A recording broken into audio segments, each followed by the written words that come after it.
নমস্কার বন্ধুরা, কাকুলির পঞ্চব্যঞ্জনে আপনাদের সবাইকে স্বাগত জানাই। আশা করি আপনারা সবাই ভালো আছেন। বন্ধুরা, আজ আমি আপনাদের সাথে বেগুনের একটা রেসিপি শেয়ার করতে চলেছি। রেসিপিটা হলো বাদশাহী বেগুন। বাদশাহী বেগুন করার জন্য আমি এখানটায় দুটো মাঝারি সাইজের বেগুন নিয়ে এইভাবে কেটে রেখেছি। দেখুন, এবার আমি বেগুনগুলোতে একটু নুন আর হলুদ মাখিয়ে নেব। দিলাম হাফ চামচ নুন আর অল্প সামান্য হলুদ গুঁড়ো। এবার আমি নুন আর হলুদটা মাখিয়ে নেব।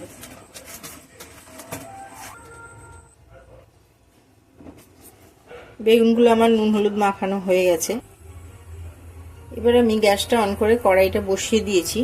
কড়াই আমি সর্ষের তেল দিয়ে দিলাম। প্রথমে আমি বেগুন কটা ভেজে নেব।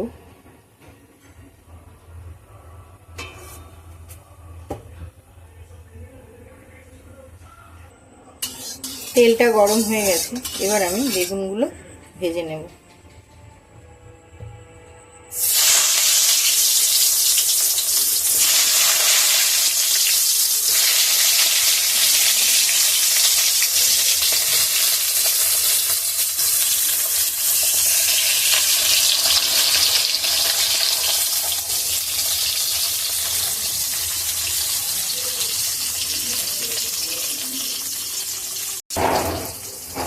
গ্যাসের ফ্লেমটা লোতে রেখে দিয়ে বেগুনগুলো ভাজতে হবে।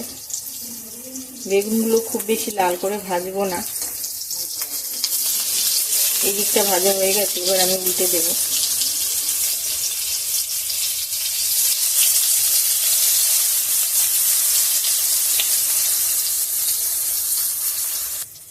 বেগুনের এই দিকটাও ভাজা হয়ে গেছে, দেখুন।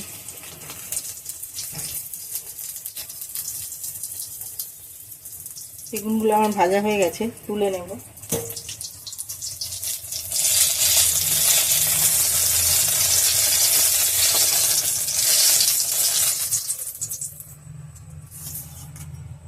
এইভাবে আমি সবকটা বেগুন ভেজে নেব। দেখুন, সবকটা বেগুন আমার ভাজা হয়ে গেছে। এবার আমি ওই তেলেই একটা ছোট পেঁয়াজ আমি এখানে কুচি করে রেখেছিলাম, সেই পেঁয়াজটা ভেজে বেরেস্তা বানিয়ে নেব।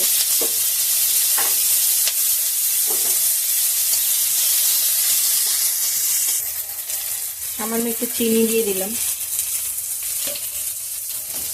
চিনিটা দেওয়ার কারণ হলো বেরেস্তাটা তাড়াতাড়ি হয়ে যাবে, ওই জন্য।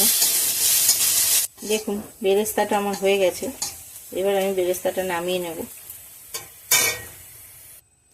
এবার কড়াই আমি আর একটু অল্প সর্ষের তেল দিয়ে দেব। এবার আমি ফোড়নে দিয়ে দিলাম 2 টুকরো দারচিনি আর 2টো এলাচ ফাটিয়ে, আর দিয়ে দিলাম সামান্য কটা কালো জিরে আর একটা গোটা শুকনো লঙ্কা। এবার ফোড়নটা আমি একটু ভেজে নেব। খুব সুন্দর গন্ধ বেরিয়েছে। এবার আমি এখানে একটা মশলা করে রেখেছিলাম, এটা হচ্ছে পোস্ত বাটা। এখানে আমি 4 চামচ পোস্ত নিয়ে বেটে রেখেছি আর 3টে কাঁচা লঙ্কা। কাঁচা লঙ্কা, পোস্ত, 4টে কাজু আর 4টে কিশমিশ আমি একসঙ্গে বেটে রেখেছি। দিয়ে দেবো এই পোস্ত, কাজু, কিশমিশ বাটাটা।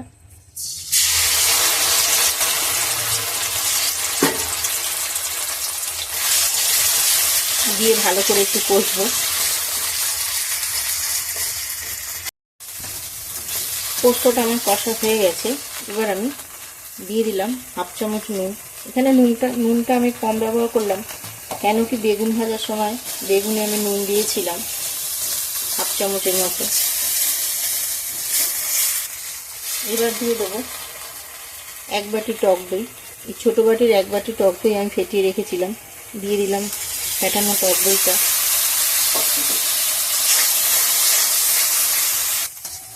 এখানে আমি হলুদ কিংবা আর অন্য কোনো মশলা ব্যবহার করলাম না, যেহেতু এটা বাদশাহী বেগুন, একটু সাদা সাদা হবে।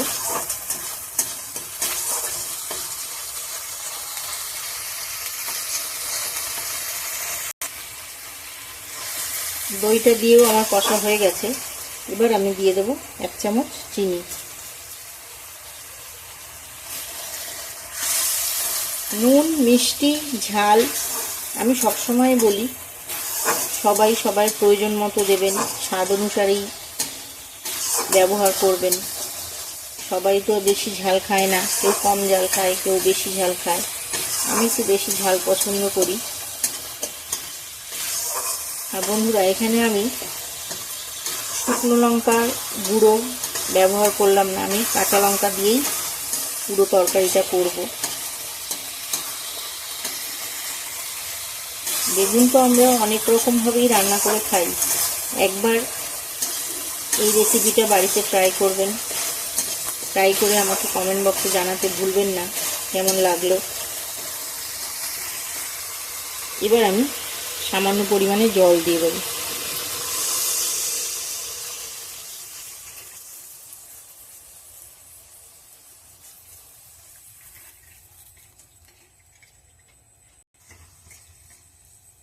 জলটা দিয়ে এবার আমি ঢাকা দেব 2 মিনিটের জন্য।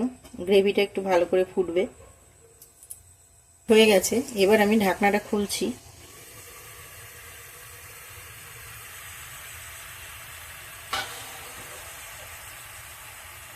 দেখুন গ্রেভিটা ফুটছে।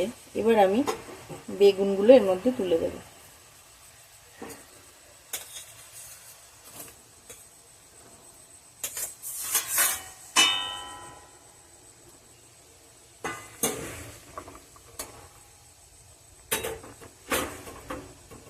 আর দিয়ে দিলাম 2টো কাঁচা লঙ্কা।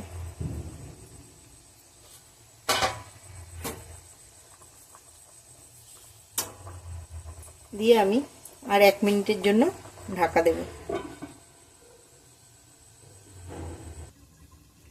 1 মিনিট হয়ে গেছে, এবার আমি ঢাকনাটা খুলছি।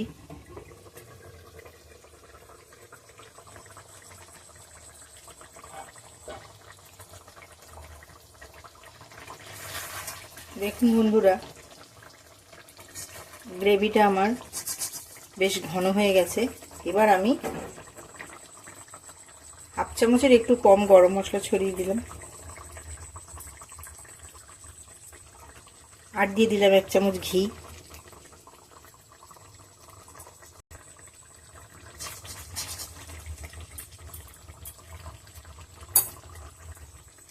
এবার দিয়ে দেবো যে বেরেস্তাটা করে রেখেছিলাম, এই বেরেস্তাটা।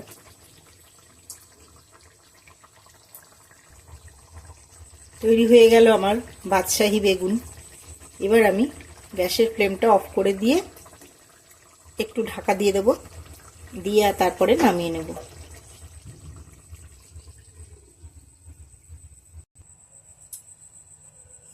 এই বাদশাহী বেগুন রেসিপিটা বন্ধুরা গরম ভাত, রুটি, পরোটা সব কিছুর সাথেই খেতে ভালো লাগবে।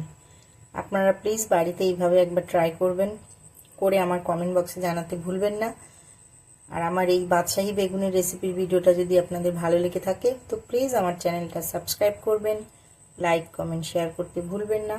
আর যারা একদম নতুন আমার চ্যানেলে, তাদেরকে বলি আমার চ্যানেলটা সাবস্ক্রাইব করে দেবেন, যাতে পরবর্তী সময় আমি নতুন কোনো ভিডিও দিলে সেই রেসিপির ভিডিও খুব সহজেই আপনাদের কাছে পৌঁছে যেতে পারে।